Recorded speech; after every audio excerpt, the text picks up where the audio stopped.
Akadaara turi aha TV West ni kwakira ni kuramsya erizoba nikibanza cyo kwakana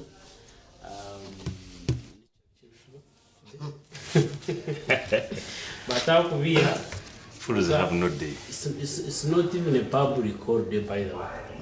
Konka kiryaho kityo kandi no shano bagira ubakira constitution thing mankano bajya uzazarenge mukaga tokabiha. Now echango mnonga ngenda kwatabarusiye imyezi 3 twatera amabego mu mwaka ubwo 2023 mukuru cyeyo mwe bari mnonga murabiremo twamara imyezi 3 yo kubanza mu mwaka basigaza ndije 3 2023 tukajihendera nimba kurusya mwe bari mnonga nimba sima bo kureba TV West for all the years twire hamwe tureba program eji kandi Akadaara twire nako nituombekana shonga zone tuganira ikigenero kikuru okombeke hangari tu Uganda tukatwara umisho so nyenana no kubakurusyo mu yecho turiyo murenti nka abiciriza Christian side hari ekisibo imbendeze birungi na side riyendijo ya abaslam nimwe tubendeze birungi ekituriyo ntorekera nkitwara mu ekibaro kweta Easter ekiro cyo kufa no kuzoka kwa Yesu so tubendeze birungi byo misho bitu tubashaba kugira ngo stay focused omucyo gukora utajarajara amana gotwire nota mu gukora ibyo twende gukora mugongeremu kandi utakarga murama nyenda kubasima mwena bo kureba TV West amajingaga na mnonga abantu ba Ruwampara that is ndija buna Ruganda Akadaara twitwera izoba twenda gamba hakiba kweta East African integration regional integration East Africa amahanga gari mu East Africa ningasho mu kago enyuma ho East Africa tukatumanya Uganda Kenya na Tanzania but this time akaza ho Rwanda na Burundi tuza twataona South Sudan don tutaho Congo so norebera kimungu umukago guriyo n'ugwe yongera kuhanguha kongasigara hebuzo wo kugukura umunamba nguhanguha but we uniting as people ico naco kibaga gwekibuzo konge cyangwa mnonge twenda kureba integration kabire exactly baje ngo there is a regional integration ikigenderwa bakuza kuteka kutandikaho ikiba kwita East African integration abo kuba ari regional bodies haro ECOWAS side riyendijo mashumari SADC hano tu East African community regional integration ekabene yambaho ukutamuze bintu free movement of goods ebintu kugira ngo umuntu ari yaha inenteze nanda kutunda kabe na twarakwenda mwenu haba hakatare kabona ico cyamba abantu kore sente zikirabo kuba you are not limited hakabe ari cyo bakweta free movement of persons naba ni mu Uganda ari kwenda kushomera Kenya mu University ya Nairobi it should not be that hard abantu kuza kushubura nanda gukora iki nanda kuraguza nenda mbonu insharo zikabe zitaro kuturi mitinga uko wazo mahanga agabajungu ko mu European Union umuntu nabasa kuruga German ajati nyenda kuza korechi mu Spain nanda kuruga UK kuza hino ko bintu byo byanguhi insharo tizikumataringa cyangwa but here to crossing insharo ubundi tukine mebyo akabe haro kiba kweta free movement of labor umushango ko kunashomeza mu university n'umushaho akabe nakora hakura na yenda ibi byona tukabirebera aha dena akabe arunana ica biba kweta right of establishment nebini kebe tumuza mu tureba ngo ikigenderwa cyo kujangwe byona bibeho nahabaye ntunguka yaho naho icyo bakweta prosperity nahabaho competitive noshangana mahaya na jimnonga abo kuba you have open boundaries nabaho ukwerinda ukikire security stability and political unification nebindi nkebyo bingi byo ni twagamba ho bice nane tuza kongera kugamba ko kuba no bironda mu East Africa kubura we can talk about them verbally but physically you don't find them. Aisha, they are not there. Aisha, yes, I am sure. Studio ni Vincent Mujurizi ekiga ni Vincent Mujurizi ni umwana Benjamin Musiita sebo twakwakira amse bakutureba abarukutureba murere mutokwe amazina nkakutosha Musiita Benjamin omutendechi Economics ninga omuby'entaasya ari Mbarara University of Science and Technology. Ninyandamusyaho abazere banje Karen Munyarre agent wa Radio West Kazo ni mangu tokorga ha TV abana bindi kushomesa abashomesa batahi banje nimbaramusyaho Mujurizi nchereza ntwara kusima kwanje mbere njiro ha first technology ibakuhera driving permits ndenshire nakuronda manager na jantinka ya gashitongore cha government chukora nkechi koro kushikaho umushaho kuboganize injire ukubakora ujino manager nje nababuza amba presenti manager na shitamaje manager na shitamu kashenje kuri ndengenda kumureba nazayo nashika manager na jantu we bari kuboganize ndikuba kunyamba bakakwihanga bakakutwara umunira ibakwere ndangamuntu abanyayuganda ngire bakubona abana ndangamuntu ningira ngo ubuherezo bwo bukashikiriyo but I was so happy kushanga ngo noshikaho they treat you nk'umusaje nko private sector ingere yaro kuba kwakira mudeno kunakutwara hachi ucheza hakuyeba kutwara in the right direction to kwebuza ngo bitonga rebinde bya government noshikanga ubuzo tubite office ya nankeri ngahi then kinkuruga kashani ngatereza ngahi they are so much organized and efficient. I thought you had gone to complain.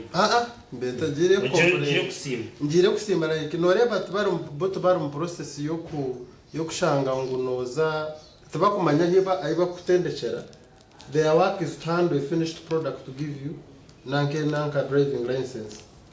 Tubaru mu process ya atukwazo ko umupolisi akabayihango bakuchebere tubatakuchebera kiyaje wanoronanga litsenga permitensia license yo kuvuga ibintu mpamvu korwa baba polisi abinyuma kuri so nshanjire ngo boko kushika wa office yabo ubuhereza at least nore bantaniro munonga even na hindu kora the way they organized it is so I admired something that's why I had to go umjinangano maka mission akazugera tekizo bya government egicoro hikimwe ebiyashanje umwe narem no kugera ngo ibintu birunje biri umwe narem mwete bakubugambara.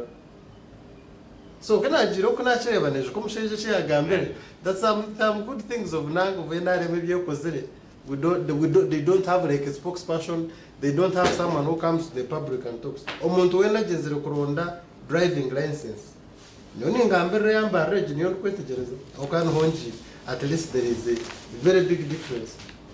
Okay, now they no kora process enyuma kumanya whom are they giving a driving license. No accidents ziriga gutaha nacho byone byo kwembye bitunguka mberga process it's as a result of something. Webare mno Benjamin ognomeje wa economics of universities Mbarara University hamana makere omwami Robert Kanusu deputy RCC umujekero wa president hanu ya Mbarara City ya Matemba twashemerwa kuba ni uguno murundi nange ndi musanyifo kuba nti ate tuzemu okusisinkana okubaganya ku birowoozo ku kyekigenda mu maaso okusingira ddala ku region ya Feno gye tulimu ekiketeze kino ekitwaza amawanga agawerako okulaba nti twongera okutegeeza abantu kiki ekigenda mu maaso bwe tugamba nti amawanga gaffe gegatte gasobola okuleeta ebyenkulaakulana naye okusookera ddala last week sitabeerawo nali ngenze eggulu nali nkulembedde ttiimu yange okuva mu Northern Division nga tugenze eggulu okukola okubaganya ku birowoozo ku kiki ggulu site kyesobodde okwekolerawo okuva lyafuuka site nga 2020 omwezi ogw'omusanvu nakikiffe ab'Embarara kyetusobodde okuteekako ku tafaali ery'okuzimba ekibuga kyaffe nga twali tukyagala nti twagala Mbarara ebeere site which is a business hub and an administrative center of Western Uganda. Era nga professor bwali kwogera ggulu yafuka ekibuga ekyamaanyi ekiri mu mambuka ga Uganda. Era betwagenda nabo bakansala bali batunuulira kibuga ggulu balaba enguudo the networking of the roads in Gulu, the status of the roads ezikoleddwa kolansi nga nyingi nnyo okusinga eziri mu kibuga ky'Embarara. N'ennecha y'enguudo nga buli oluguudo olaba nga lugazi bulungi luyitako amasannyalaze luyitako n'amazzi.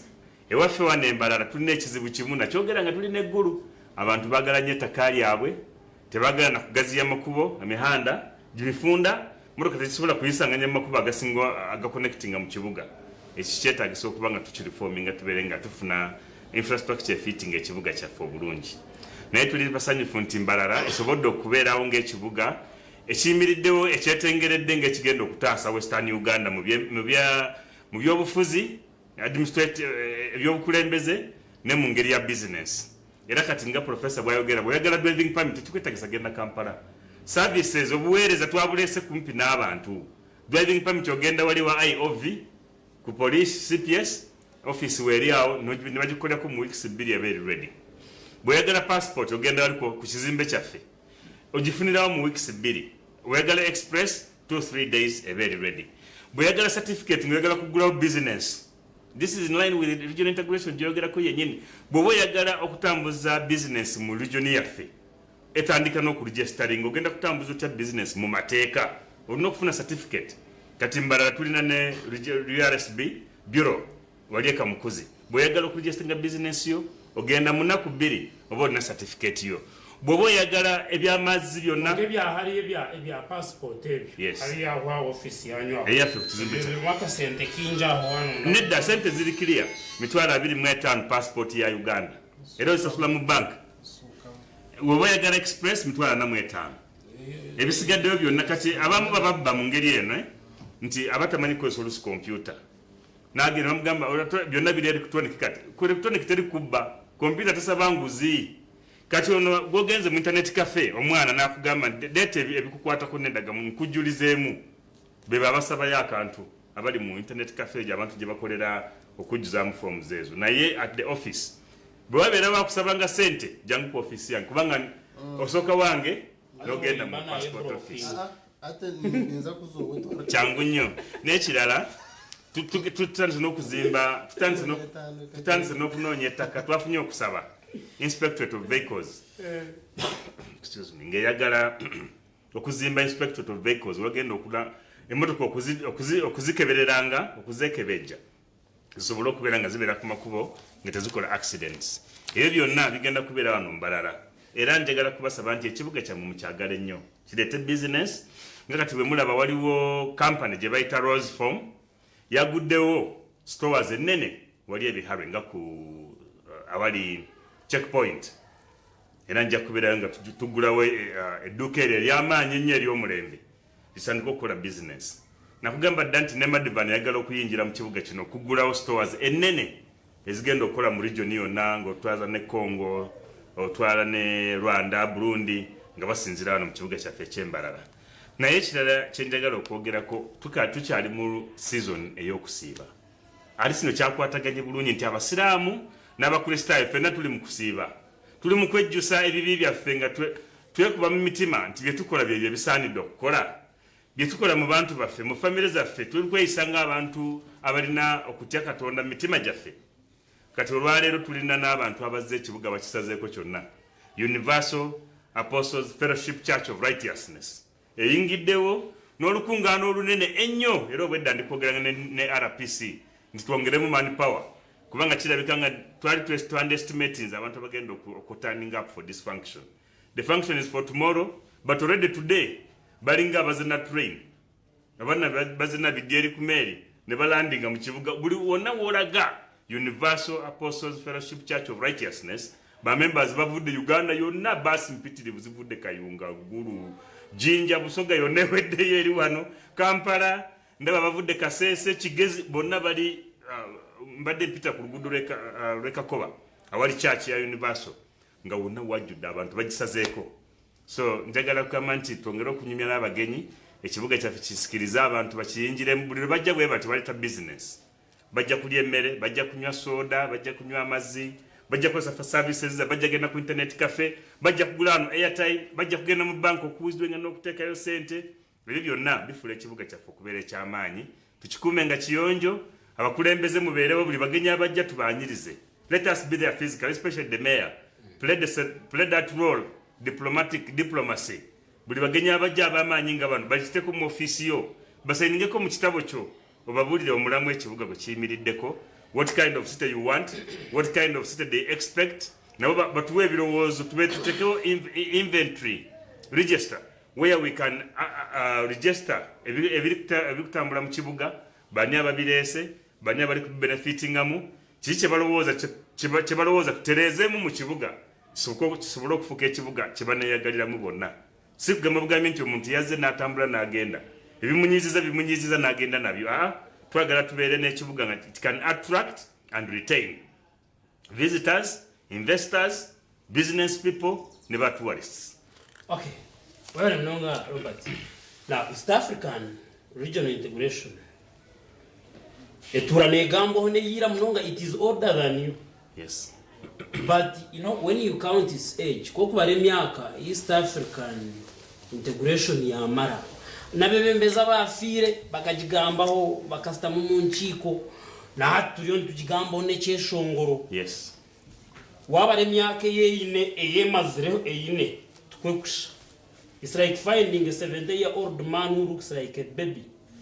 So tuliyo twebuza East African integration eruho. Njagala kuddamu answer entuufu yennyini. East African integration weeri ebaddewo egenda kubeerawo era eri kutambula. It's all about the perspective. Bw'obanga oli short-sighted n'oteekako gaalubindi nga teziraba wawanvu bw'olaba wamaaso wegakumya olowooza nti ate beyond there is nothing happening. Kumbe oli nga ali long-sighted ye aba ali kulaba ate ebirala ebigenda mu maaso ate wabeerawo n'abantu abo bayita bali foresighted.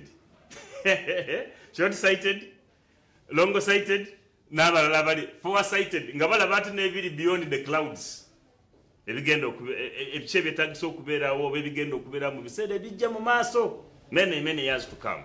Kati now East African integration ekusingira ddala East African community yeyo vehicle now.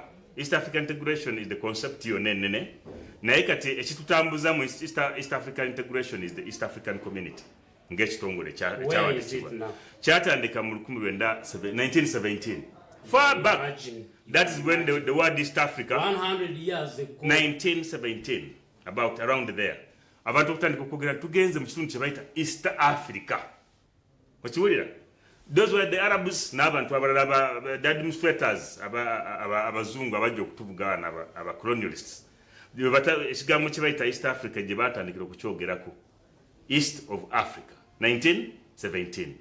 Kati ebizze bitambulira mu kapackage ako byali tebinnaba kubeera formalized okuteekebwa mu mpapula nti babiwandi nga birambike byonna naye ng'abantu baali bakimanyi nti bw'oba Uganda olina okolagana ne Kenya ne Tanzania okusobola okutambuza byeyagala okutambuza okubitwala ku coast. By then it was driven by business. Then when it came to around 1960s netandika okunywerera ddala nga bagamba no, why don't we make a formal arrangement tutandikewo ekibiina ekigenda okututeeka awamu nga kigatta amawanga gano naffe abatali mu access ku coast tubeere nga tubeera n'advantages ezimu tutambulire wamu mu nkaaga 1960s. Era by 1977 East African community yali efuuse ekitongole eky'amaanyi nga kirina ne webatulainingira okuvuga ba pilots okuvuga ennyonyi Soroti Flying School. Twalina the maritime netime ogitegeera se bwe mba nkyogera ku mulembe guno gw'abavubuka.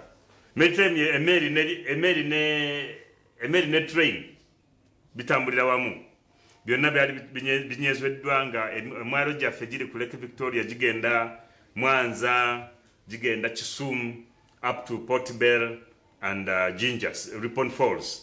Ng'ebyamaguzi bitambulira ddala mu ngeri y'amaanyi yennyini. East African universities zaali zonna ziri segmented nga bagamba nti singa tulina university ntono n'obusobozi butono ebyenfuna okuyimiza amasomero gano agasomesa nga galina research ey'amaanyi ne bagamba nti East University y'e Tanzania ebeere ebyobufuzi, University y'e Makerere ebeere university y'okusomesa ebintu eby'amagezi n'ebya science obitegeera ba doctors, lawyers, ba doctors okusingira ddala. Kenya yaliyo nnyo ba lawyers, the Kenya University, Nairobi University. Kati olaba byali biri segmented mu ngeri eyo n'ebirala ne TV nayo zaali segmented mu ngeri y'emu ng'olaba eggwanga litambula nga liri one direction n'ebisaawe byaffe ne bibeera well demarcated.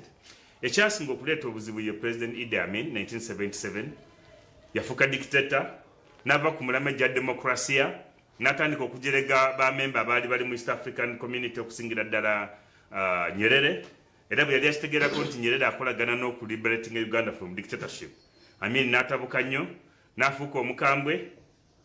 East Africa never nesajjuka, it split and the countries started sharing up whatever they had put together for the entire region. Now during the 1980s, 89s, 1990s, President Museveni, President wa Kenya yaliko mu kaseera ako, President Arap Moi ne President Mukapa, I think, baatuula ne bagamba tuzeewo ekibigendererwa ebyabakadde baffe bye bakola. Kiringa bwolaba United States of America. Abasajja baayite baasoma baategera amaanyi g'okukolera awamu. Ne bagatta amawanga mangi amidst a lot of struggle and sacrifice. Ne bakolamu the United States of America. Today what do you see? Something huge, a huge block. Buli America wegenda buli muntu agiwulira nti America eyingiddewo. Russia yekolamu United Soviet Union, URSB. Yali yekoze USSR. Yali yekozeemu ekitongole ekyama very big block. Omuli ensi ezo Slovenia, Ukraine, Yugoslavia, zonna zaalinga zirimu under Russia. Abitegeera, that the strength y'okukolera awamu kiringa oli jjajja wange akagero ke yageranga nti waliwo omuzadde yakwata akati kamu ng'agenda okufa n'ayita batabanyi be bonna n'abagamba mutuulaawo n'akawa Benjamin nti Benjamin menyamu akati ako kakwate ssebo n'akakwata Benjamin kakwate n'agamba kamenye. Of course Benjamin musajja w'amaanyi yakamya ne kakutuka n'akwata obuti buno n'abala abaana be baaliwo abaana baalinga 11 n'agira obuti 11 n'abukwata n'abuteeka wamu bw'ati n'abusiba ka string n'abuwa Benjamin n'agamba nti kamenyemu. Did you manage? Can you manage to break those sticks? They are 10 united. Buli mwana yagezaako okumenya kabanda akukaale okumenyeka. Meaning unity is strength. Okukolera awamu maanyi ga maanyi nnyunnyu ne bw'obeera musiru naye nga mwegasa abasiru bangi mufuuka abagezi. That is something serious. Yes. And the integration has really led Uganda, the East African bloc to certain level. That's what I started with. Njagala kuddamu kati. Byonna bye ndi kuddamu kibuuzo sebo. Because at an advanced stage. I'm also not stopping you. There were wars. There have been wars and political turmoil in Uganda. Uganda babadde bagenda for refugee. Kenya has been a home for Ugandan political asylum seekers for a long time. Tanzania, it has been a home for many of our people here. Now Uganda has become a home for many refugees from the entire region and beyond. All that is integration. Don't only look at the economic integration, let us look at the social integration. I think we have to look at the whole. Okuchannelizing obulungi omuntu okukifunamu omugaso olina okukisegmentinga ne kivaayo bulungi nti waliwo regional integration ng'ekwatagana with economy ebyenfuna ebyobusuubuzi. Where do you sell how do you sell within the region? How do you trade within the region? Ng'ovudde kuva mu 2017 gye nkugambyeko abaali basuubula n'abantu slavery, that was still business. Okutunda amasanga, ivory, salt, trade, which was in Katwe, up the borders. Ebyo byonna tubigatta wamu. Tourism, byonna tugigatta wamu. So tutunuulira economic integration, tutunuulira political integration, federation, which has not been realized yet because tunakubaana n'omufuzi omu ng'akulembera East African Community okujja kwetubeera ne ba chairpersons from time to time of the summit. Then notunuulira ate social setup, social integration. Abantu baffe as East African abali under East African Community bakolaganye batya. Era kiki ekireetagana amawanga amala okwegatta kusinga tetuli kukola bulungi like Southern Sudan nayo yayingira, Rwanda nayo yayingira. Why? It's because they are seeing the beauty of it. Ekibuuzo Robert, ekibuuzo kirungu. Abantu nibeyonjera numerically. Abantu nibeyonjera obwingi because now from 3 countries originally Uganda, Kenya, Tanzania tukaba mukaga turiyo turetana Congo. Konka warebe ebikurebeka what we should be seeing on the ground is nowhere. Abukuba ekyo kurebera ijo tukamara emyaka ebiri twine nshara zikingira just here economically where is the business sense. Now Kenya bakaiza kwanga ebichori bitu na nenkoko. Yes. When we see all these things, we keep doubting the East African the problem that started all that long. The East African... Why is it not growing? It is not taking the step. Everything is growing. Don't you see the volumes of goods that pass through the East African territories? What are you talking about? Ebyamaguzi ebitambula ku makubo buli lunaku ze motoka zolaba trailer nga zitambula oloza zivaawa. Oloza ziva lwera ne zijja wano. Ziba zivudde ku boda. Ate ono digital man akimanyi bulungi. There are a lot of business that track overland trade that is happening. Ekizibu kye tulina nti tulina ba spokesman abali kwogerera these initiatives. In particular, abantu ba bulijjo okubitegeera obulungi. Biri at another level. Kiringa bwolaba mu United States of America mbaddeyo ebiseera ebisinga. N'okubeera nga nsoma okuyiga how it works. Bwe bagamba United States of America ng'oli eno olowooza nti president wa America alamulanga president bwali Uganda n'alamula. In America, all states are independent. Then at the apex, there is the president of the United States of America. The so-called governors, balina budget zaabwe, be balima enguudo, be batereza buli kintu kyonna. Ne babeerawo ne ka percentage akamu ku revenue ke baweereza to the Capitol Hill in Washington, D.C.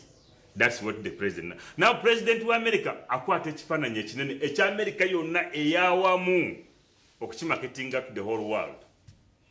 You get me? So, omuntu ali mu America is not concerned about even what the president is doing. He's concerned about his parliament, the governor wali kola atya within his state. How the system, the institution of governance, that individual state, how is it working? So likewise, the East African community, these countries remain autonomous. Kenya remains independent, Tanzania remains independent, Uganda, Rwanda, Southern Sudan, and Congo. But now, whatever they are doing, it is upon them now. Okulaba nti batu babulira abanansi babwe on the benefits and achievements being registered and the challenges. It's good that you are in security circles. When actually it should be free movement. No, there is still have issues with security has never been free movement. Kankubuliyeko Mukuru Mujurizi. On Twitter katimbiri sophisticated. When they talk about free movement, it doesn't mean there is no regulation in that movement of freeness. This one is not regulation. Waliwo kutegeera bantu bameka bali kutambula okuva Uganda okugenda e Kenya. Not for bad intentions, but even for planning purposes. When they reach to Kenya, how much impact are they causing on the Kenya economy? They may go in large numbers and suffocate the service delivery in Kenya. They may come here in large numbers in Uganda and batumalirawo n'amasomero ne gaggwawo. An example is, laba amasomero kati agali wano mu kibuga in Mbarara, a case study. Gajjudde abaana kati. Naye abaana bano wogenda mu detail. Where are they coming from? Go to Kakuba schools. Go to the health centers. There are many refugees who have come in here. Bavudde Nachivale, bavudde mu other camps, gye bali meant okubeera kept. They have come closer to the city to enjoy services in the city. So, likewise, the integration of geographical free movement is something that also needs to be, first of all, regulated, two, planned for well. So, it follows statistics. Okay. To government, not telling muntu there's freedom of movement. Totally under curfew. Now that movement, if it is well monitored, it helps in planning, and planning helps in service delivery to humanity. Omukuru Benjamin, ekibaako East African integration eyiturantura eyatubandizeho kali munonga okuba n'ogireba nk'omuntu otambwireho nk'omuntu ogizire ekishani kyangu ky'ensi egi n'oku ebintu bikorwa. Are you proud of it kugira ngu ebyesheme kuba neekora tubyine wano birebeka? Are they visible and tangible benefits from the integration? Biro ninga nekyeshongoro nk'ekyakanyunza babare munonga Mujurizi nka kuwahora RCC okwagamba okuyatandikire n'orukumu yagita orukumu 1917. Right, 1917. Konkano oreba ngu kwizire kuza kugira ngo ibi effective courage nikatankana na East African nanka rirwe ibya Uganda Kenya rirwe nubwo yatandikire ko, but in 1967 bareba for launch, that was the time of Obote 1. Now umbire Obote, he had good relationship akaino umeno koragana kurunjina na Julius Nyerere na nogo wa Kenya azumukoragana ko bakora ibintu by'amana, but nkoko yagambira rukumo rwenda nshanju na mshanju where ahabwa because bakabi n'enshonga zitakushana. But for it to be fully implemented again, bakabi biri 15 biko kubanza 2020. That's when it was fully launched back. Na bweryo mbara bashatu biri 15 biko kubanza 2021. Then tureba 2007 of course ntayijaho Burundi na Rwanda. Now orno buza kanta kurebera rya ground. Yes, turi kujireba. There are some things of course bibakozere.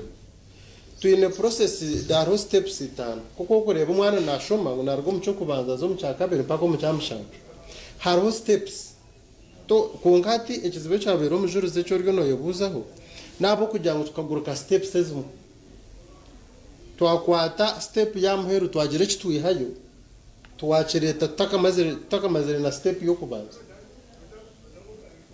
Hati mukashaka arenje mutakajiye musingi bakayimisi abate ebukondo bo bashaka batatero na matafari hati njuru ko njuru ne buza ibagamba ground wargaha na minutes za MTN the nanka Kanusu knows very well.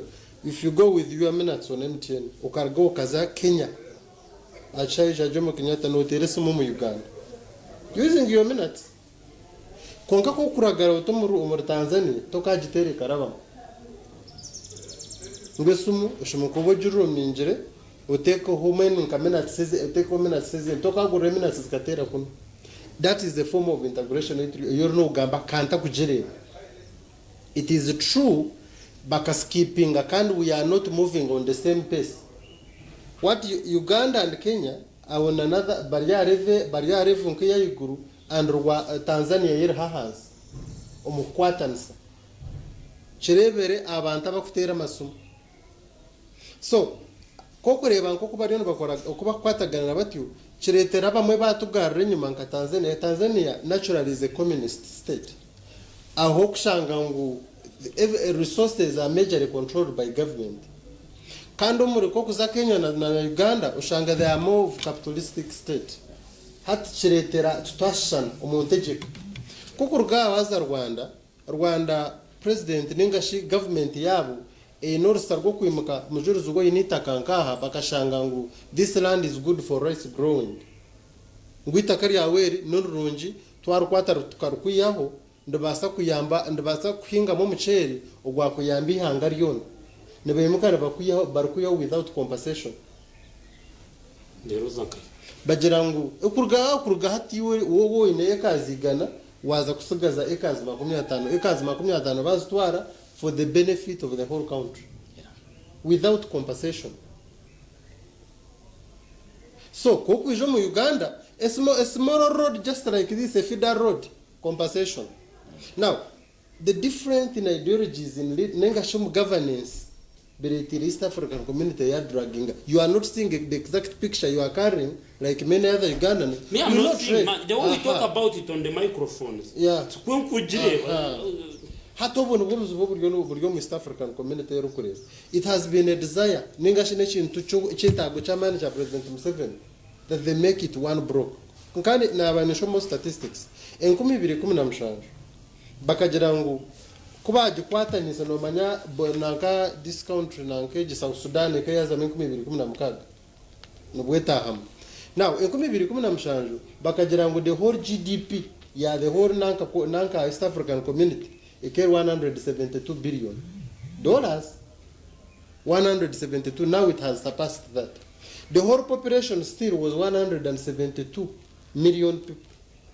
Why is the watching whatever Nigeria is big? Yes, in a mamash, but the population. When you cook in a population, it is the market for goods.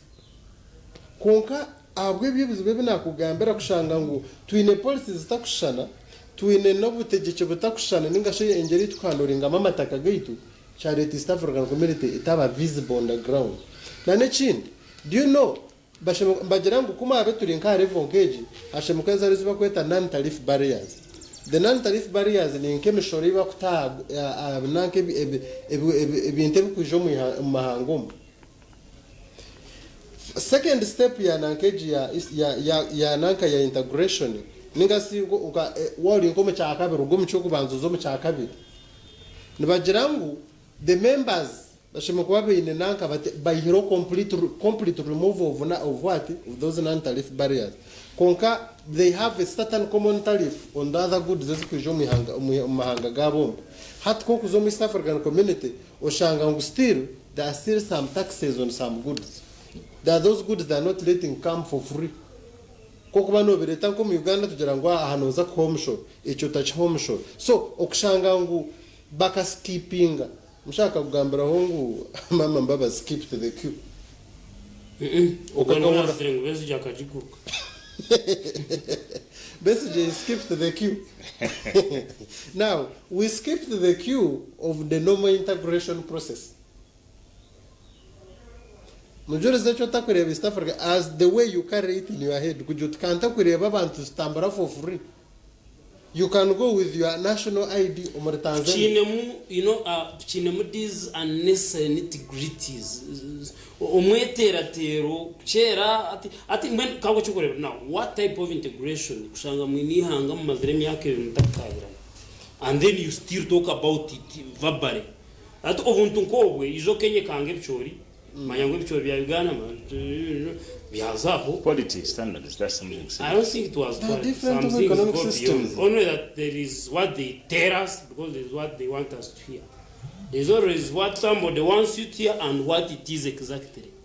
Anyway, integration yitu nabo twantu kigambo tushemeye kubantu tureba ebintu tubiri nko kutwakubera tubyine konga tukore. How do you want them to be?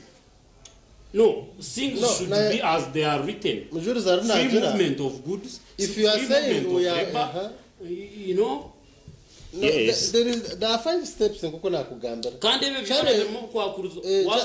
practicing, you get issues. Each of them. The whole picture, now we are different economic systems. The political institutions are different.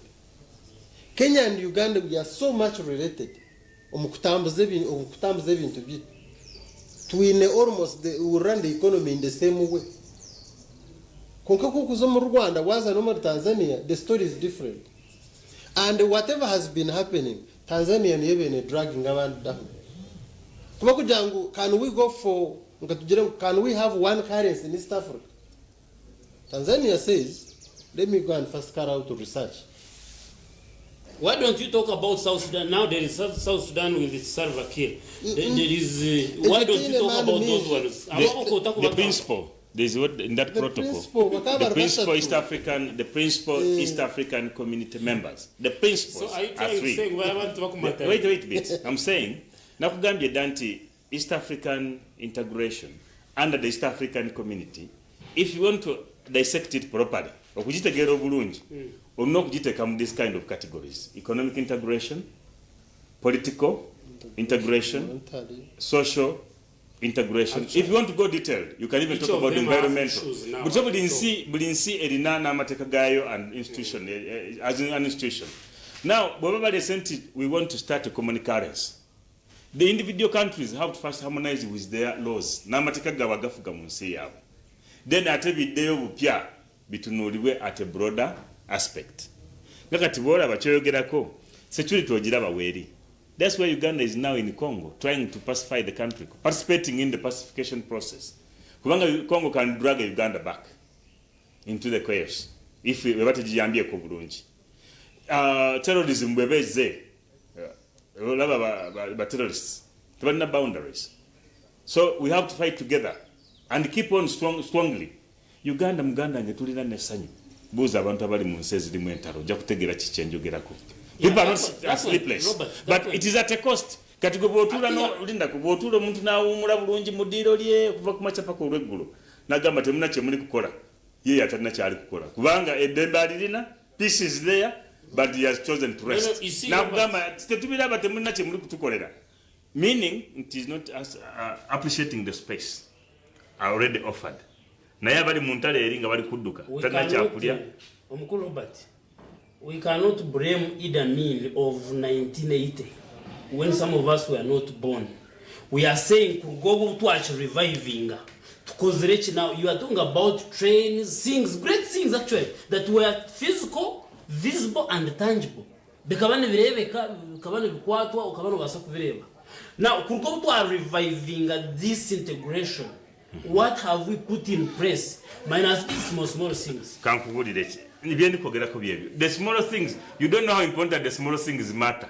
Ask your wife when there will be no matchbox to start the fire in the home. Ngato mugamba mami enjale numa nainga tuwali only matchstick in the home. The car is there, the seats are there, everything is there. Naina kugamba tuwali akatika ekibiriti akamu wekati ngatakaliwo. It can be a crisis in the family. That's how important small things matter. And these small things you are saying they are minor. They are the ones which make the big things start. Just like you see a car key. There are people who say that politically, even now leaving aside the economic side, politically, term limits abantu bazine abantu bakazihaho. Aho ndikatotandisa okutematema. Katugende ku biri general kusooka. Bonobo yagadde tutemeteme buli every section. Ngabo na genda badenteseza tujja kutambula bulungi. Tulina an education system. Olabanga Uganda kati benefits nnyo mu East African integration. Olwengeri y'omutindo gw'okusoma kwaffe gikuyimiriddeko. Amasomero mangi, abaana bangi abali mu masomero wano. Go to BSU, KIU, genda ku MAST. You see a lot of students abazze. And when they come, they abagenda okugumiza the integration. Tulina ne health research and research. Health research. Tulina ekitongole bachita Epicenter. Epicenter is a big organization. It is under MAST and Mbarara Referral Hospital. Now it is sponsored by World Bank. Erikola research ekwatagana ku byobulamu for 17 countries from Middle East up to America paka Africa. Era samples, blood samples nebirala bikolebwa mu Epicenter Mbarara sore bino byaffe biri ndoza bimu bitagana ku byogera nnyo. The samples are picked from as far as Vietnam, Thailand, from Madagascar, they are picked from Ghana, they are picked from Italy, from Trinidad and Tobago, and samples are kept in Mbarara. All this, Ngana wangi. Owabuli jeta aizo obutabiraba, but at in totality, wabango tusabodo kugulawo tukubulire the achievements so far. Eza East African integration protocols and the government zeyingiddemu. There are a lot of things achieved. And that's the piece we are seeing and the development that we can do if we choose to. Deputy RCC, Mbarara City North, Benjamin. Turiyo tuzakumuraho, niyo yuna tureba akahumura twatwara kachimnonga ntugaruka targaho TV West program nakada.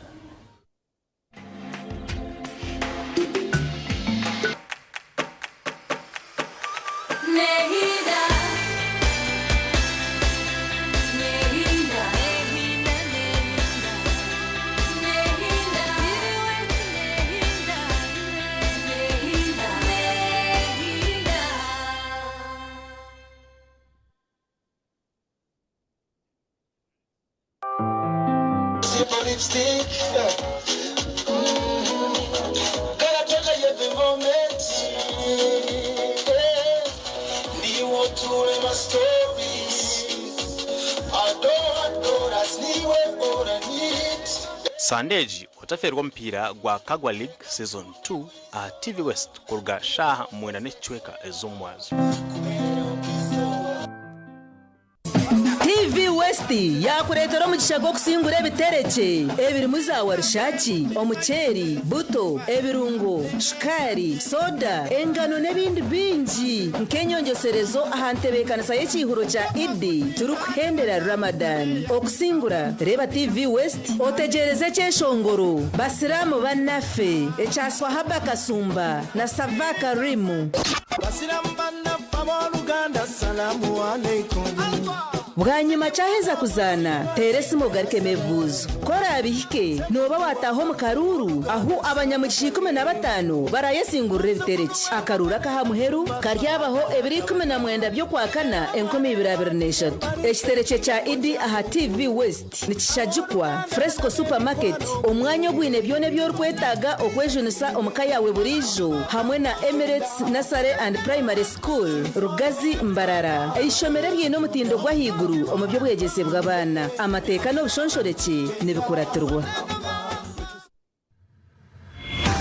Otefe omulya banda tibine madine taina tinene nikareba ngura musimu nikaza kushaka tuwe alikwinile abaki mutamwise omuzaano gw'obunyamurungi ogwa ankore actors ati bwemba tinkwikirize kukogera toyogera ohurire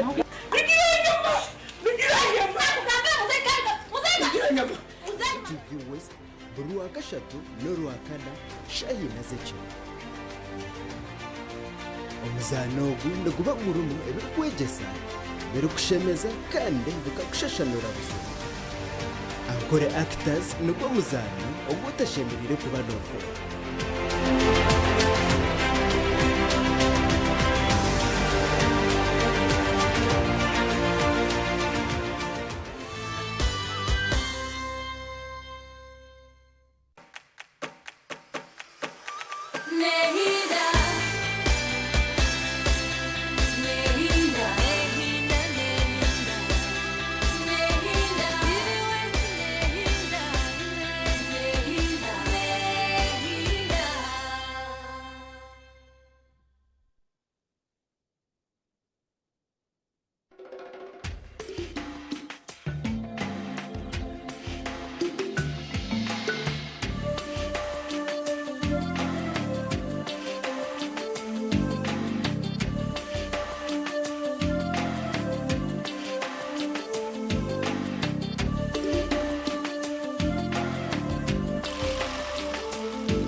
Program Nakada Robert Kanusu he can be a very good marketing agent. So he naturally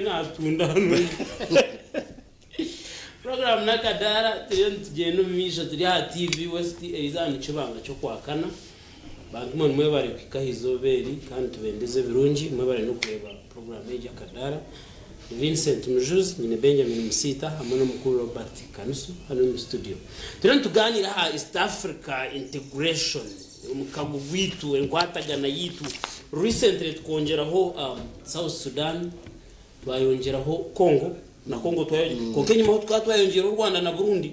Now some of us agamahanga nagatwongireho tukaturubasha twayegitwa hana turumushana hati tukoraki I mean manyuka bene nokura hati wabo ino mwana omwe oshwire oyino mukazi mwe nkamuturo mucenge kimwe mukupangisa ko kugira abana batano wabo amukaganye nabo wamushanje mwamwe ino mukozi wa munana tokaguma nonja mu kibano mu kituro mucenge kimwe. How have we expanded sometime back bakaba tugira ngo California as one state as he was saying had a very big GDP than what I just don't know oba tukigirako kace ninga kutwakuzire kutwahangwa hanite twakora hata mu Mujurizi nandone kutwaraho nanyine statistics za 2017 first of all before you go are you proud of what we have here?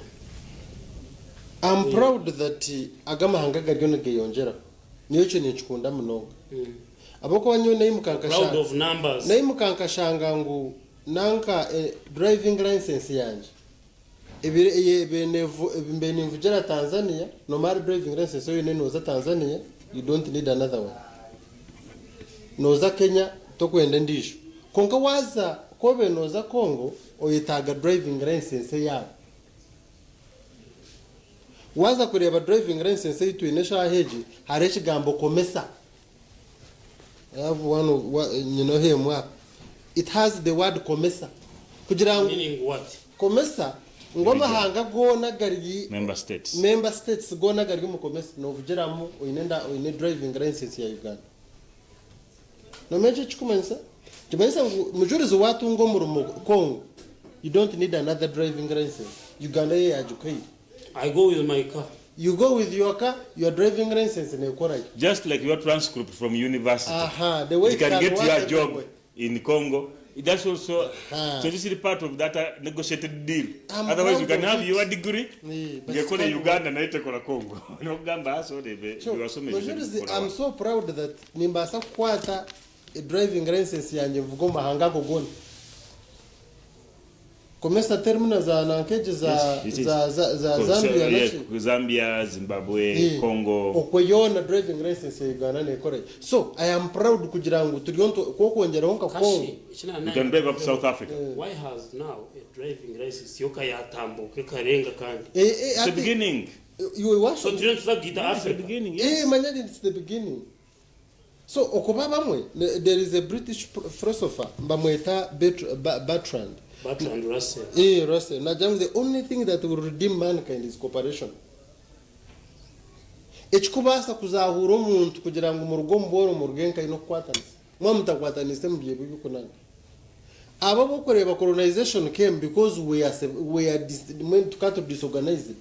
Abananka batoro barbonka abaganda benda kubabonka ushanga nabandi nubwo kuje mu Western Uganda eshimwe kubera umuntu abanyankore baciga ankaba nkoshanga nkaba nankaba ntaba konju nabo barbonka tubarakwenda kureba hati kuba kuje umuzugu yabataha naba idechikeje naba winning pozo wakureba nanko how bunyoro was taken over no kujangu nanka Buganda worked kakunguru sime Buganda worked was an agent to destroy hatukushanga no servant your own people to destroy nanka your country chikachire chintu chomuno so twathine kwata so don't you feel proud right now the license yawe yoyine no nyowe I am proud partly but you see one writer said very what you have but sick more. I have a feeling why turi twabe twarenje ukokora nebiro nabyo byangu dugumeho kunkabye yonje kugira ngo economic system zetu tuzoro kwatagana ncekeretire utarebo kwatanisa munonga koko reba nka policies zo gukora zituzire twatanisa kushanga nshoma budget we read our budgets in the same period omukwezi kumwe all East African members they read their budgets in the same period we plan to get what we know budget when now nkoko tuine nanka that harmonization obwere no bwenda kuza kushika tugire common monetary union kugira ngo tugire sente zimwe zi East Africa that time neza kwisha it was a desire by President Museveni kugira ngo atakajirenka rahanga kakuba kujumunenzira arebe ngo the whole of East African community is headed by governors and they have one president na ngo abantu bamwe kamba jira naenda kuba president of East Africa no nabasa kuba takwenda kuba president of East Africa konkari yo nareba kugira ngo mukakwatagana muta because agatere no gugatigu. Now there are still those challenges kushanga ngo Tanzania yonka na Rwanda yabayonka then Kenya and Uganda they are growing on the same state tuine mebizibe bintu kushanga ngo multiple membership abamwe amahanga gamanga East African community gariyo musadaka that is Tanzania iriyo musadaka hati beinoko beinoko they have to dance on the tunes za sadaka kandi byiza bya disorganizing cooperations East African community bakimukaba mbasigning ebintu mu manufacturing for example kugambiraho PhD ndio ni Marira bariyo bakasigning agreement mu 2012 ngo bongereho value of manufacturing sector bagiteka 40%. Those were the members hatunoza kushanga ngo SADC countries those in different agenda. So how do you cooperate the two? So before Tanzania agrees on anything they wanzeza kubuza. That's why kugira ngo reka tukoreshe Tanzania jetere me first to do research. So echichu cyatuga arrangement to dragging amnonga oza kujiroti ushanga Rwanda ina its own independent policies that no individual in Rwanda completely owns land. No woli nkaho mangunita kariyawe but the government has authority to remove that land from you, which does not apply in this country. Now people they fear to lose sovereignty. Shangangu, I have been a president of Uganda. How can I wake up tomorrow and there is no nanka to women to president? You are just a governor. So if you interview the drug in East African community, but I pray it is going to take some time in reality. Now Gambara one time we can maybe have one single currency. Kongana hatuwale ebisente zitwine notangara ezitu by the way atechine ekintu economics zine man completely Nawaza most of Dar es Salaam you look for Uganda's currency, you can't see it. Kanujia. Nawaza Nairobi because of the cents za Uganda. It becomes a problem. But look here. Uganda yakuyambye ekintu kimu nereeta kye bayita digital technology. Do you need to move with paper money in your pocket anymore? You only need to move with your ATM card, and the ATM card will do all the magic for you. Nimbi Uganda kigonzeza mutu ediri bali batuba atogende eri money changer ali ku border ali kukuwa ebitipuli no mami Mujurizi gotatambudde ku border zino toyinza kukkiriza kiki ekikoleddwa mu kaseera kana kayise ogenda ku border Busia money changer akufatira tudda luno tonna sente za kozesa za kulya za lodge byali kubala n'ekibalo kyagwadda mu mathematics yakugwa mu ddamu mutwe ali kugamba tujja kuwatira exchange rate 12 15 oyali kugamba najja ngoze nkuwa 17 tudina kubitegera. Do you know how many people are being cheated from the borders? Now this one kano tubaza president Museveni okuteka wa infrastructure nga naye agoberedde globalization ensinga bweri kutambula kyebaita globalization kyovola bagu bali kukwesiba ku bisuku bino ndikwebuuza oba nakagamba ako kamanyi globalization ensi yasenvudde dda yavudde mu level y'okulowooleza East Africa kati eri kutambuliramu yonna nga global village kiringa bwati bwolaba waliwo olaba ekiri kulwanyisa Russia ne Ukraine which is almost going into third world war. It is a sense of belonging. Nti nze nzaalibwa mu family eno lwaki olukunzija mu family eno onteke mu family endala lwe lutalo oluliwo nti ono omwana waffe Mujurizi mwana wa kika kyaffe alina kubeera mu kika kyaffe kati ndabe bwogenda okukyusa ove mu family ya DNA ogende mu family ya Kanusu kati olaba abazungu balina NATO lwe lutalo lwa begatta ku byakulwana na kukuma security mu matwale gaabwe ba member states NATO gy'owulira eyo y'amaanyi mulimu America mulimu Britain ate byonna biva Britain bigenda America ne biva America ne bikitekaka ab'emikwano n'abaliranga kati America eri kulwanirira okubeera ng'egaziya ensalo zaayo mu kitongole kya NATO. Russia yali erina kye bayita Soviet Union USSR kati nayo mu USSR yali erina n'amawanga ge yalinayo nga yeefunza ng'esinziira kwago nayo neerwana nerobinga nesaba byesaba okiraba kiringa omukazi bwabeera n'abaana abangi mu family ku time y'obusika oyo omukyala alina abaana abangi asuubira okufuna bigger share than the one who doesn't have many.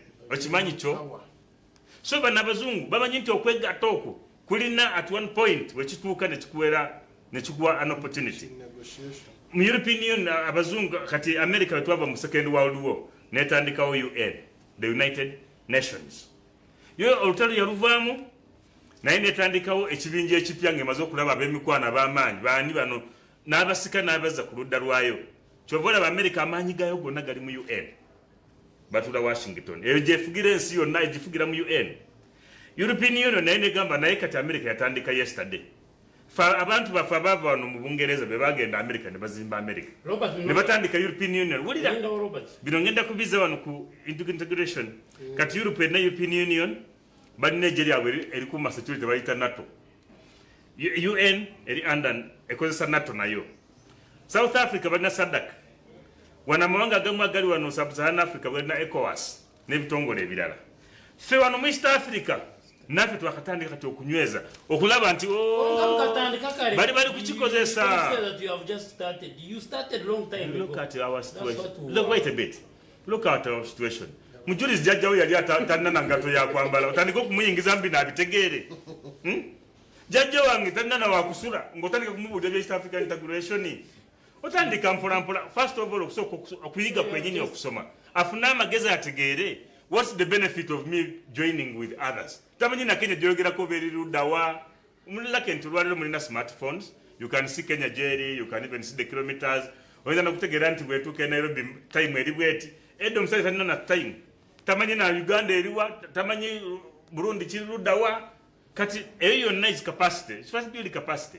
Uganda East African communities twalina a lot of things ebyatuze mabega twalina ne pandemics leprosy twalina sleeping sickness this ravaged these places febe nyini twali tuli weak moral fiber was down at that time kati wakatandika okubeera abamu ng'abantu kati okutandika okwetegereza pan-africanism kyebayita pan-africanism okwekkirizaamu ng'omuntu omuddugavu nti nawe olina kyokusobola okukola ekyamaanyi ebyo byonna olina okusooka okubituukako that independence olina okusooka okugifuna confidence before you can now argue on regional things kati this is the time Uganda etuuse kati kusomesa patriotism mwagala omutima gw'ensi yammwe yagala n'emukwano gwo tutandika okusomesa globalization global village tutasobola okutambulira biki betusobola okukola nga ffe eggwanga na biki betusobola okukola nga twegasa n'amawanga amalala this is the stage at which we are of course we learn from those past mistakes and every after a mistake you go slow and because you fear to follow back so we are also learning from those who are ahead of us now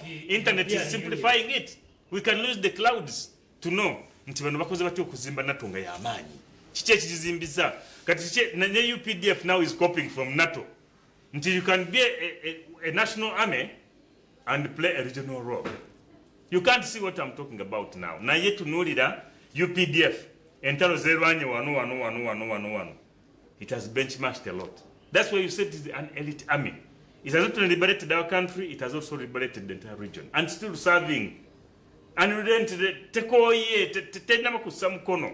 I was in Fort Portal last weekend. Tuvola basali wanu naye we bali kuchaza mukama wange Commissioner Bamwine Fred, a very bright man. Gwe tulina ate n'abalala bazze bali wano mu kibuga ndozo genda kubachaza bangi. Minister Namuyangu azene Nabi Daudi Isanga ndabye Commissioner Nkai Frederick is around. I saw he's very compact there at the church. Many and I think they're going to storm you here. Kubanga baba bazze bawo mukisaba nabo bawaneke ekibuga kyaffe but marketing yeah njagala kusaba nti bino byetwogerako Europe you've been to Europe yes I have many times what are the things that you admire from European Union one European Union esobodde okwezimba and economically it supports all the member states okubeera nga zifuna amaanyi okibalaba they are bayambanga health programs under UN funded roads infrastructure because they byonna bireeta obulamu obulungi good welfare bayambe mu bya education and general poverty gender mainstreaming okulaba nti abakyala bavaayo n'amaloboozi okubeera nga gabeera g'amaanyi gayamba abakyala now the other unique aspect eya United Nations they respect them bw'obanga otambula mu nnyonyi ng'oyingira member state of European Union wabeerawo gates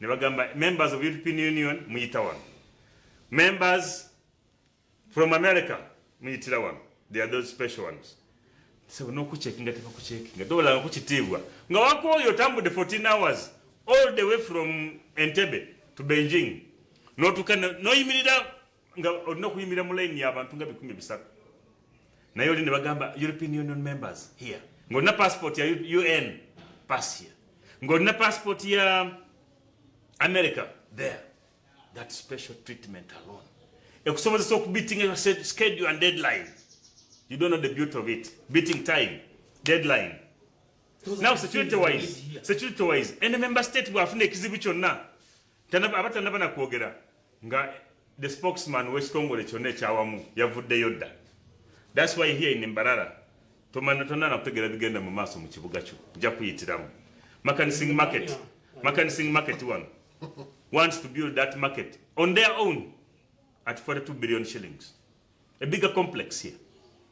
But they have contributed over 50 million shillings within the last 2 weeks. Out of 42 billion? Yes. Within 2 weeks, they have contributed the money. And they have super strategies. But it's called awamu nga abasuubuzi. Amanyi g'okukolera ki? Awamu. Teri muntu n'omu wano mu Mbarara alina 42 billion shillings on his account. I'm a businessman in Mbarara. Mumbuulire yaani. So when you go to that institutions, university, you must Nemubus. Do they have that money on their account? Now, working together brings a lot of advantages. You can lobby. Na magezi gofunanga muri wamu, gasinga ka magezi gofunanga oli omu. Chobola batugenda ku masomero. Ne wobera mugezi nyongo osomera mu library wuwo. You need to go and test your knowledge you have accumulated from the library. You need to go and test it with others before you can send what get the yosomi. Otherwise you may be fooling yourself. Ntindiwa nsomye bingi amagezi gatigayitide nasomye kinekitabo nemala na chidi but it has never been put to test. Now chenjagala tusabe mukulu Mujurizi.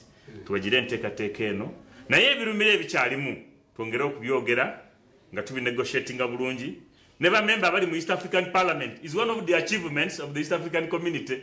Okuteekawo East African Court of Justice, okuteekawo East African members of Parliament, omuli ba member of Parliament abakiikirira Uganda n'amawanga amalala gonna. All those achievements. Now, byoli kwogerako as challenges, can we task those Parliament okubange zitambula mu bwanguko okukola emirimu n'okuharmonizing amateeka nga Professor babadde ayogera. Different countries zirina different institutions and pillars on which they stand. Now, Parliament eyo n'obukiiko buno obulala obuteekeddwawo ne summit zituyamba okubeera nti ziharmonizing nga tubeere ne common position, tulondeko ebintu nga 2-3-4 every season bye tuba tupromotinga, and until when they succeed then we start on others. Banga tusobola kukola everything in a hoc way nebitambula nebisoboka nti regional integration, economic integration, political integration, social integration nebira bitambule mulundi gumu. Ebyo bisobola okutambula ku mbeera zaabyo like climate change agendas, gender mainstreaming aspects, but in issues like to do with immunization, issues to do with research, keeping life, health provision, ebyo mubiyetaga research, whereby it is easier done nga muli wamu contributing the resources ne musteka wamu byangu byakukola tuleme kulayinga nnyo ku bazungu walaba mu kisa ka COVID-1 nga bazungu kye bagala kye batugamba munabe mu ngalo mukole bwe muti mukozese AstraZeneca abamu bagamba what were the others Pfizer nga mawanga eri waggulu debate galimu fe tuli ba spectators Africa tetumanyi kiki kyakukola bagamba kana kaiso kabi the type of vaccination eno nkyamu because for us we had no research, no integration at all. We had no say in that debate. Twali ba recipients tulindira ani atuwadde ekirabo ky'eddagala batukuba obuyiso oba bukyamu basibu kyamu batsiki. You can't cope up with the level of debate at that level. Era kye kisibu kye tulina mukulu Mujurizi na wanu we tuli olwaleero amawanga mangi gakoze enkungaana ez'amaanyi, big conferences in Belgium, in Australia, but discussing Africa terimu. It's not participating there, but they're taking decisions that will affect us in the future. That's why this regional integration is something serious to think about. Niwebeera nga tisi amaanyi nnyo nga bwekyandibadde mu ntandikwa naye twongere tudeveloping capacity tusobole okubeera Africa n'eddoboozi eryawamu n'okutandika okulowooza ng'abamu bwe balowooza. The Chinese, I've always said it here many times, when they failed to invent their new things, they were copying. They were plagiarizing. Bagezaako kubikopinga bano bakoze emotoka bwoti nabo ne bagikola bwe bati. Eventually they've come up with their brand new cars. They've come up with their brands. Bafika kugula franchise. Nga basaba olukusa okukyokoze nabo bakyozeemu bakole ekifaanana nga kyokoze. Nga basaba permission ne bakusasula n'omusolo. Naye out of that, ate ba developing the capacity to make their own original products. And they have now taken over the world market in that aspect. So, nothing to get there, we unique. Then let us cope and we transform and improve until when we get to the best. That will get a program here for the government, Bubu. By Uganda, Uganda, we can't do anything beyond that. And the product is education. Abantu bafa basomedde mu Uganda. Batunzi wonna wali omanyi mwami gwe bayitanga Dr. Fox yali awandika mu columns mu New Vision newspaper. Yagenda yali medical assistant at first. Naye n'agenda Jamaica. Yakomawo nga professor. Nga amagezi ge baali bamulamu gaali gasuuka ate okusoma kwe. Yewe yali alowooza okusoma kwe nga kukoma. Ate baali balaba nga yatandikwa y'amaanyi ge. So there are many Ugandans who have the talent, who have the wisdom, who have made great strides. Ochichi, Aberam Uganda Enterprises. When he talks, you see another Lumumba of Kenya. With knowledge and expertise, no authority on the issues talking about. Look at these professors we have. He's a professor, he teaches at our university in Masti, he teaches at our university in Mubs, Namasumira Amarara. Na ye olaba nti abantu baffe tulina quality is quite distinct, and Uganda is nakubulya kuludi nagende South Africa. Bwagenda ku police ne bagamba owabira mu Uganda, police ekugamba gwe tolina case to report. Kulu Mujurizi. Go to South Africa. Bw'oba owabira mu Uganda nti yazize omusango guli criminal. The police in South Africa will tell you you cannot manage a Ugandan when it comes to issues of reasoning. They will just chase you away. Yeah? That Nigerians bagenda okumuwabira gw'obubbi in South Africa, they tell you, you can never pin a Nigerian over safety issues. He will always have find a way to slip out of police and the law. They know the law about it. Bogende South Africa, this is regional integration still how people cluster us. Bogende South Africa, no gambo yagala chef. Yagala kula mulimeji kwatagane bya hotel and tourism. And you are Kenyan, you will get the job. No one will compete with you from any other country. If you are Kenyan in hotel, hospitality, tourism, the job is yours. You can't. No one can compete with you. No national can compete with you because they are unique in that aspect. Ugandans, magesi. Amugabne Uganda aberawo. But in South Africa, they know abatalina mulimo asobola okulia n'avuga emotoka n'asasula esente naye nga talina kyali kukola. Oyo muna Uganda. Bakugamba mu Nigeria. Bakugamba yo mu Nigeria. Yali mu lulimi. Ajja kufera wano mpola mu Uganda nga takukubye kikonde omulise omunywese osasulire n'abaana fees na Uganda in South Africa. Era bawulira omu Nigeria ye kyolesewo kyonna alina amagezi agakijjawo n'akitwala. Yeah? Era nakubulira lulero twali wano twali ni Hungary. Namukwano gwange sagala kumwogera linnya lye. Mukama wange n'antuma okugenda mu rumu y'okujjayo some document. Nengambo no mudugavu munnange jangu ntwaleko. Ne tugenda mu room. Bwe twatuuka mu room hotel. Okugulawo nga alise briefcase nga nzigule ngejjudde dollars. Now my friend said, "Mine, we come here to get some allowances to survive. Why don't we get this money and go?" And I told him, "But this room is full of cameras. This hotel is full of cameras. The whole of this place is now wired. They know the whole world has converged here. Ogenda kuita one briefcase here sentence. Bajja kutukwata. We shall lose our name. We shall lose our integrity nesente bazitwali." Yangamba nti yetagenda kukola mirimo. Yagenda kunonya sente.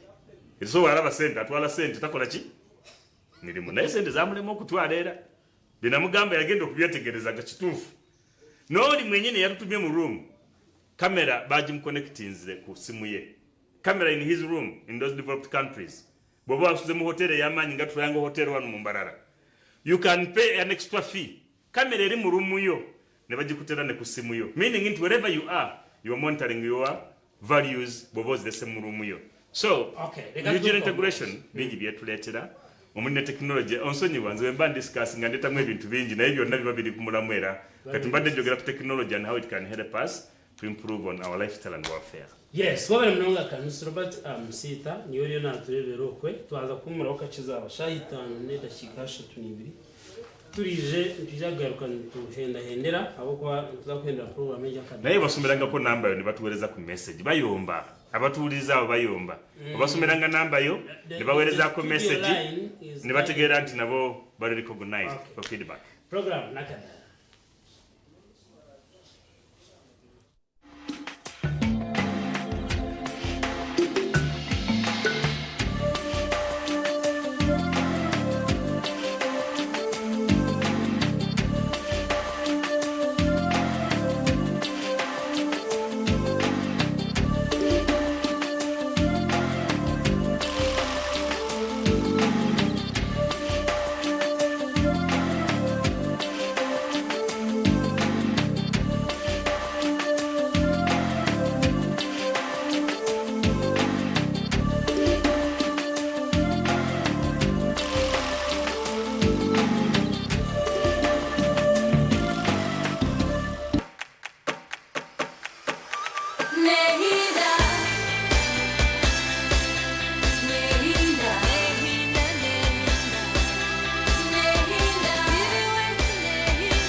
yakuretera omugisha gw'okusingura ebitereke ebirimu za warushaki omuceeri buto ebirungo shukari soda engano n'ebindi bingi nk'enyongeserezo aha ntebeekanisa y'ekihuro kya idi turikuhendera Ramadan okusingura reba TV West otegereze kyeshongoro basiramu bannaffe ekyaswahaba kasumba na savaka rimu basiramu bannaffe ab'oluganda assalamu alaikum bwanyuma cyaheza kuzana teresi mugarike mebuzo kora abihike noba wataho mu karuru aho abanyamugishi 15 barayesingurira bitereki akarura kahamuheru karyabaho 2019 byo kwakana 2023 ekitereke cya idi aha TV West nikishajikwa Fresco Supermarket umwanya gwine byone byo rwetaga okwejunisa omukayawe burijo hamwe na Emirates Nursery and Primary School Rugazi Mbarara ishomere ryino mutindo gwa higuru omubyo bwegese bw'abana amateka no bushonshoreke nibikuratirwa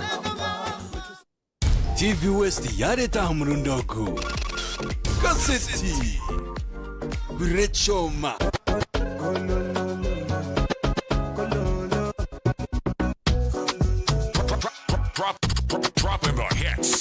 Daferwa kaseti umu DJ Max arabena kutira umuziki niwo kasima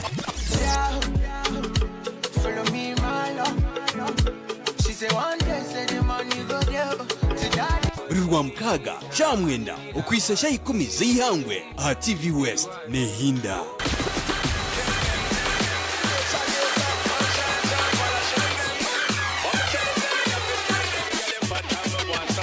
From two families. Kaliba storage family ibiri down in Maringal. Ntiwe nangogo iwe niwe yenju yanyu yahire kuri yantiye nenju yitu iyahire kurunji munonga getu yona yahire waza kwetegeriza The winning lottery number kare mwenu cyaribika nti family ibiri z'abantu babiri barya banywani barakora hamwe omwe ngugo yijare yarwa umutima gwayenda kumwita umutima gwamu bakubika munonga koka kandi yahangura kapapura harutari. Give me that, I said. Ati kumara kuhangura kapapura. Chamwere kanzi Brenda umuchara we yamujatati ya wahirigwe uri yafire abwenci urakwata umugisha ukakwata kapapura ukakahereza bariya abo acutaraza yakariko twahangura kasente. Cyarebe kanti wenyine niwe yatwire kakasente uri munywani we yamazire kufa. Rero ati ya family zone zasigara ziri kureba atiya. She's the one you're looking for. I'm looking for. Ana ni ngugu ya ija yabo mugiga wamane munonga kukaka mukasenti akakuzirinka he mumani ga munywani weye. You raised Mayumi really well. I admire the way. Ati Mayumi akija yakura konka Mayumi enkure yakuziricharika.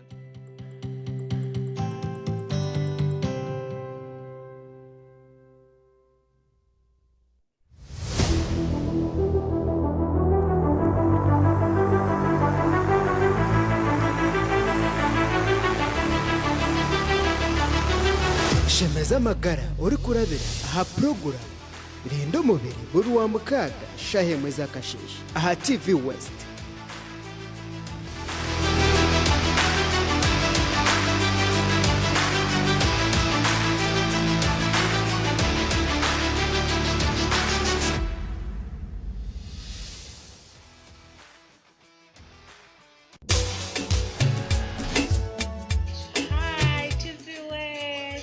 Amanya bampita businge Kristo. Amanya Rosias. Amabara ninyo Atwaire Moses. I'm Roselle the Untold. Nebanyita Janet. Amazina nabanyita Tamire Deus. Thanks for the show. Mbabilo. Ombabilo. Viwesto Mbabilo. Omubabilo clear. Nyenda keshongoro. Please play me. Nyenda kabare. Nisaba yakazina. Thank you so much. Thank you so much. Thank you. Webare munonga.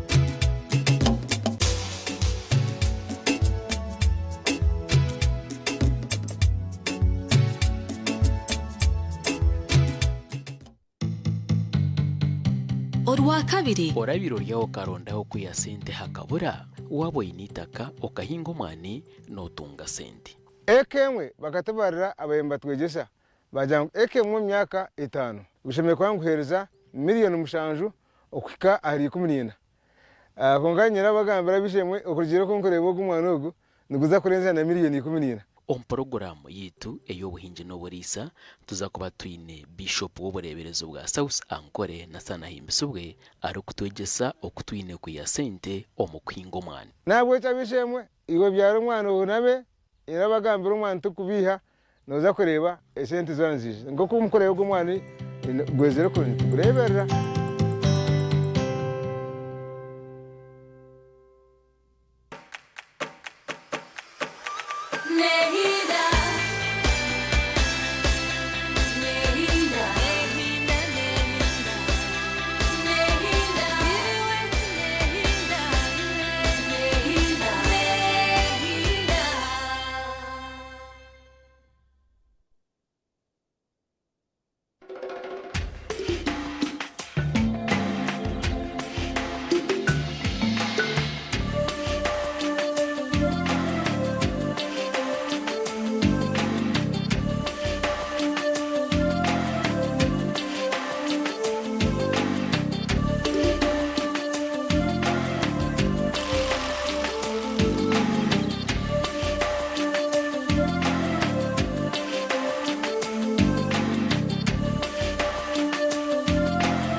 n'Akadaara edakika zaba 40 ezarenga omusha 5 nimbakira mwebare kuruka mu kahumuro turi hanuya TV West ntugendo misho tumentuganira hanshonga yo mukago East Africa omukago gutwera tukumanya mbigambo ugutakurebeka je ugwazemo of course issues wazura nko kuzitwireho na nebyaguteganise nakiko ngati twera tugiye kugira ngo hati twabe tutunge Benjamin as a teacher of economics in universities niche cyo kwenzere ngo ureba ground kugira tati ekine kire kikabenshi basohotera kiti ebintu baberambika bati East African integration ejiro umuntu waburijo mugasa omukade wa uri mu cyaro na niwo wenka na nabakwetorire omuntu akandika kurebe birungi bya integration age ariyo mirimo y'uburizo in your day to day life eshimekwa ne kwiko nurizo webare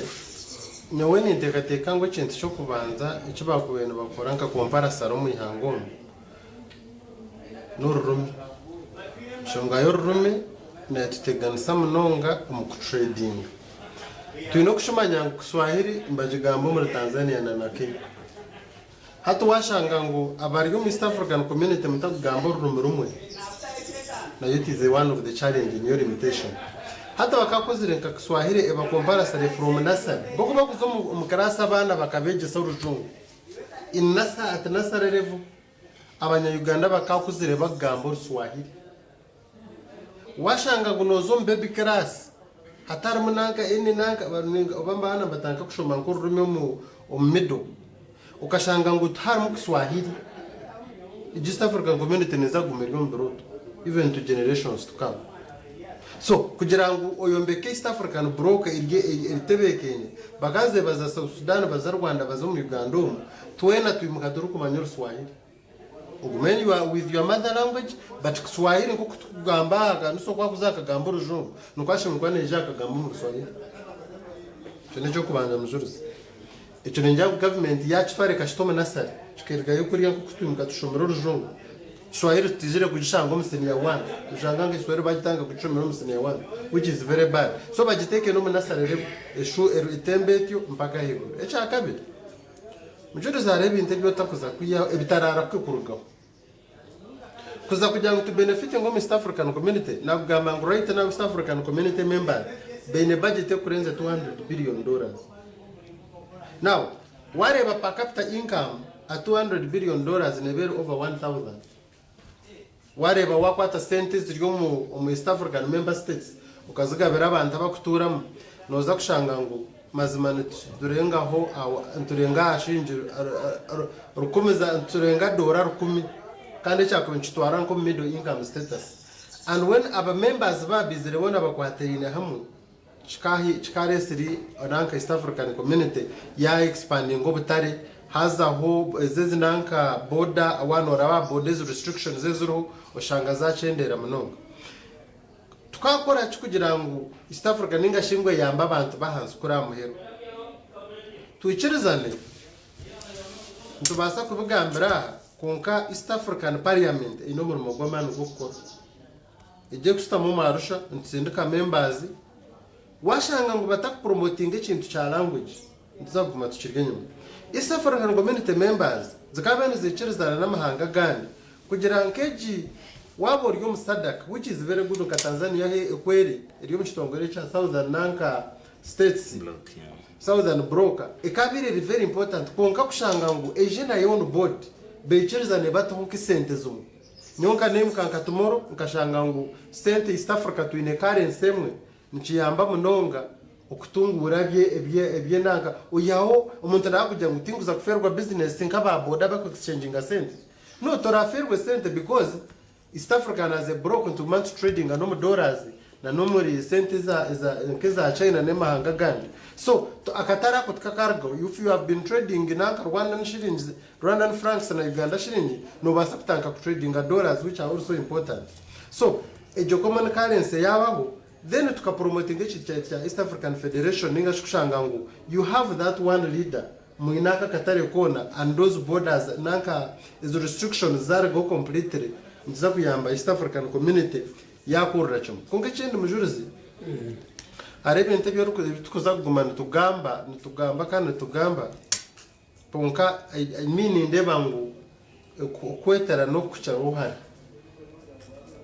ndeba ngo kwatanisa kwitunga amahango kucine yo wi korukoreta memba musya ayijane bizobo yes imwe mwenka tumuka kwatageneje konkano mwenda kweyongera ho ndijo ninke byo rukurra umushije ari yaremerwa mu kazomwe atkanshuro wa kabiri nubwe naba kwatanisa babiri litwena uri half piece so wakuba no yongera ho membe umwe yesu binebu watujyamba ngabe navuga rukuza Kongo nabata cyetaga indangamuntu ningashi natakwenda indangamuntu ya Kongo ningashi atakwenda nanka driving license ya Kongo konga wa leta Kongo on board ito twenye nabitwa batandikira utaka kwatagiye manyamukabiri mbanza mu kwatanisa kare mushika one level then mbona kureto ndisho nyoni ngira ngo kushika ngo muirikange murete others on board imwe mwenyine mutakashira cyumwabere ati mukibarenda bakashanga muri streamline bakaza imwe mwenka tumuka kwatagini ati mwagaraka mayongera another name you get more confusion you get it's a more no bari yabo wareta binezo byavuye bashanga ni mu kile byane I think I am 23 nenda ngo baje baganiza ihanga bakihegaye so you are also bringing it on board with those problems yes no basa kubireta with an agenda kugira ngo eri hangano nenda kurugwana urebere bara president Museveni na Twitter nshomereho aragamba ati M23 nebizo byane naci na Kongo mbaze mhandling nyo kandi kanze twayongera ku deploy ngamahe okwirisi aba hecera ba ADF kubongerayo which is a very good thing konka nyonani the regional states is a resolution nzabezerizo cyo kurebera ho chamana kugira ngo if they can baba bakwate inekare bakaba one block and others look at the advantages of being a part of the East African community icho chikanza kuyama mnonga by the time you brought to nanka Congo na Burundi nanka Rwanda na Burundi on board bakamba kubasa kureba ekishane kisi so takonjira ho membo ndisho twino kubanza kupatana sankito ito mushanjo noreba embagamba they are soon going to bring on board Somalia umbire butaro bwahari will be part of the East African community. I think we are looking at numbers but not quality. We are matching that is the problem. Before we add any other member to become one block, tutakonjira umuntu wenda kuza kutwegeta kutubanze twetereze nk'abantu itwito batwiremo turututa wano basa kushikana nka Tanzania utakubasa kutera mu Uganda uko minutes zawe echo nikiyamba ahabwa kimuriyo umuntu yes muri in the same block but you are operating on different levels so nyoni ntakateka ngo abaturikize nka president Museveni nango nwakine mama ni menje munonga nwabe nacho Rwanda rangu chichire with a very good motive because motive yetu kugira ngo abe president of East Africa community kugira ngo mukwatane sawa getere negative fa mujiro butari bukumara mugire negotiation no mako kuba mu ruvamo mu ine population na gambara honge ko 2017 kutwayonjira ho South Sudan tukatu ine population ya over 172 million people. That is a very big market. Kumukuza ku negotiate ngo mahanga gairwe pyo no ja itutwine market yanyere kwinganira. Tukagambere nimwe we are willing to provide this market, we are willing to provide this labor on when it comes to maybe growing industries. Mwana attracting a foreign direct investment numereta mo kumanyangu the cost of doing business in East Africa area hands mno. So chuchiyamba East African community yakora akora. So nyoni ngirangu ningashi what you can be like take home right now Mujurizi tuichirizane tubanze sorting nk'abantu bari mu East African community twenyine twegite tubebamo kandi tushika level at least tushikanka common unanka monetary union any member kuza kweyongeraho abenaza ko stage currency any member kuza kweyongeraho abena mangu is willing to surrender his state and he operates as a governor. Yes, first okubanza basitreamlining ekintu kyaza mustari whoever comes to join agasanga ekintu kiterire watemba basi atokuza mukahindura mu kintu cyose nushanga negenda ogena nayo toka ujyo to drive akayajwire koti no look at is it quality or quantity that should come first? We seem to be minding about quantity. Ebintu ebisinga obungi bwoba ng'oli family man tona bakuzimba ofunye omukyala oba oyagala okufuna omukyala sente teziwe tonna kuzimba oyagala kufuna mukyala oyagala ozaala abaana oyagala school fees byonna biriwo nawe olina okwambala obeere smart tolina mulimu. Where do you begin from? No, you come from Uganda. Where do you begin from? Where do you begin from? You first marry. First marry. Meaning that you begin from somewhere. Because of sentenche zitali kumala. Likewise, bino byogerako byonna. Bino byonna byogerako. Byetaagisa okukolebwa buli kintu professor kyayogeddeko kyandibadde kitambulanga bwe kiri. Naye we also look at the resource envelope. How much money do we have as an economy? Tuyagala okuzimba amasomero ga UP tigannaba nakuterera. Programu eri nnungi naye tebinaba kuterera naye bitambula. Twagala okwongera okugaziya ku ssomero buli sub county ebeeremu essomero lya secondary school. Have we been able to fulfill it? Waliwo agatalina. Why? Naye twagala n'okukola na bino ebya East African integration. Bitambule. So as you think about how government should be doing the things in an ideal way, mu mbeera nga nnungi byonna byandibadde bitambula bulungi. Naye oba okyali awo covid n'agwawo amawanga tegayimirira. Oba okyali awo mukyali mu covid Rwanda neggalawo boda nti ate ffe tukyesootinga tunda ebintu byammwe ludda luli. Nakyo ne kikwatirira ate ne kituuza emabega. By the time you start moving, others have moved maybe 3 steps forward. Kati okuba joining at by the time you reach 3 points, baba bali mu 9 points. Kubanga bote babadde na kibatataganya. Just like you have seen Kenya, tebadde na lutalo since independence. They have been having peaceful transition of power. At least some violence here and there, but at least they have political transition over a longer period of time without necessarily another war. Uganda has been at war always. Every regime change has come with war. How do you expect us to have moved at a superior rate as Kenya or Tanzania in other aspects? Mukuru Mujurizi, omanyi simu code gye baziwandiikira okugamba nti Uganda erina 2+255 baziwandiikirawa. What is the registration for those SIM codes? Yeah? Abazungu bakuwamba dda mu by'okusoma. Whoever has your code 255 controls your information system. Chicago, esimu gy'olina +255 +256 77 esooka kugenda ku call center n'eryekokomawo negenda ku simu yo. Yadde ndi wano nga ndi kukubira Mujurizi ku simu eyo mobile phone esooka kugenda Chicago. We don't have a call center around Africa. These are things which need regional integration seriously. Luli Southern Sudan yali ekozesa kodi ya Uganda. It didn't have one. Nesente ngekozesa za Uganda over dollars. Yeah, I think you are aware. Things are just getting centralized. Obikola tusula kuba nti tomanyi nti byebituufu. Naye obusobozi obulina mu kaseera ako.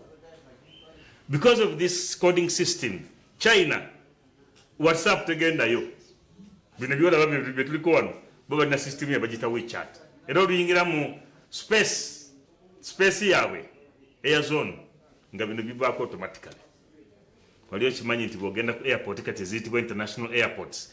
Bw'obeera ne smartphone yo bwoti yekyaging automatically nga tunabona toteseemu na charger. The battery is kept full automatically in all international airports. New technology, wireless charging. Bino byonna tetusobola kubikola nga tuli feka tutudde wano nga tulowooza nti tuli kutambula bulungi. And they are all connected to security. Bimala ne biddayo ku kintu ekyo kimu. So regional integration begins with security. Security of the member states, security of the people. Then when the people are settled and have stability, they can move forward. I'm going to Thailand in August 3rd, okutuuka ku 23rd August. Ngenda mu kibuga kye bayita Pattaya. Tulinayo World Congress of the IDBF. Tulinayo ne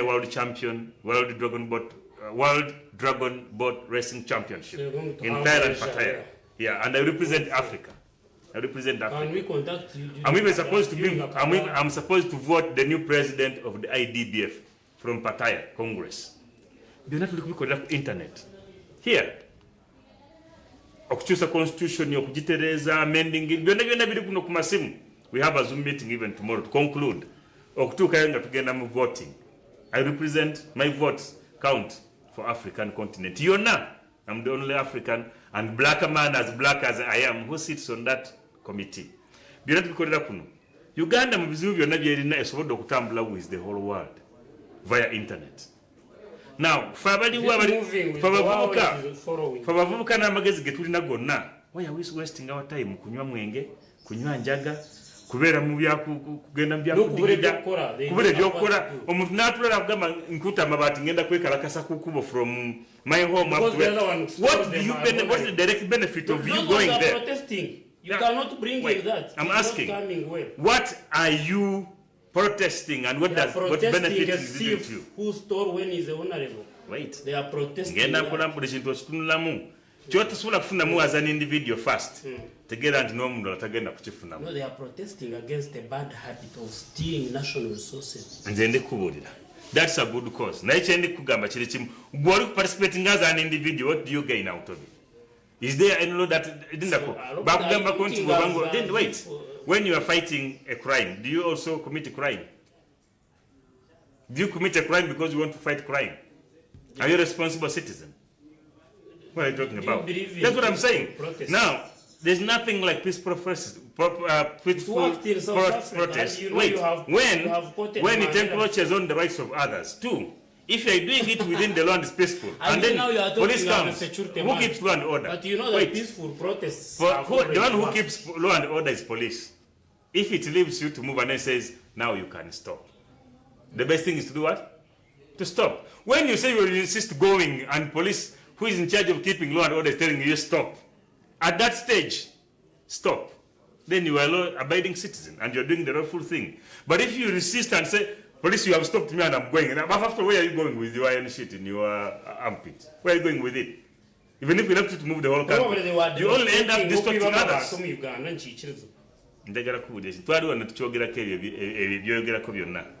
Now we said, we're waiting for the report. Ekisibu kiri kimu eyakubulidde nti amabati bagamba ye government ate ye nanyi ni mabati ate ye nanyi ni bantu ba beneficiaries it's a general nebira kati gwe mundu wa bulijjo obera naive obwongo bobera bufunda nnyo bulowooza nti ogenda gwali okulaba ekizibu okusinga government eyatese ota general who has grown the no engage in productive activity kyekinayogeddeko okuveda if we did that even countries if they concentrated on their problems first address them seriously, it brings about a stronger regional integration of the East African community. Echirala, njagala mbawe namba yange yesimu kubanga tulina abantu bangi mu kibuga kati. Twetaaga okuma security bulungi, ate kimanyi bulungi nze chairman w'akakiiko k'ebyokwerinda mu kibuga mwonna. Otwala amagye police. Namba yange 0772, njagala mugikozese mulaba ebizibu byonna abagenyi bonna abayingidde mu kibuga ky'Embala. I think we shall have over 40,000 people in Mbarara City, according to our projection. Naye namba yange 0772 383 111. Njiddemu mulundi gumu 0772 383 111. Munkubira ku nsonga ezikwatagana bya security si ku bintu ebitala kubanga traffic is too much. Era ebeerako 24/7 even on WhatsApp. Yebare omukuru Robert Kanusu deputy RCC awambara City North mujeshoro wa president omulumbara City Matemba webare nonga kwanitwe Benjamin Musiita webare mnonga kwanitwe yokumire orunito kurwo twatandika program ya Akadaara webare no kukakwezo tugende mu rukungane ncha tusabeko mu boma yes twendeze birungi kana weekend nyingi tuzakureba no ahamukago kwija mu TV West. Enteekateeka ezahebwa omu poroguramu egi n'ez'abantu abazihayo kandi tiziine kakwate koona n'enkora ya TV West nehinda ninga abo abarikukurra TV West nehinda.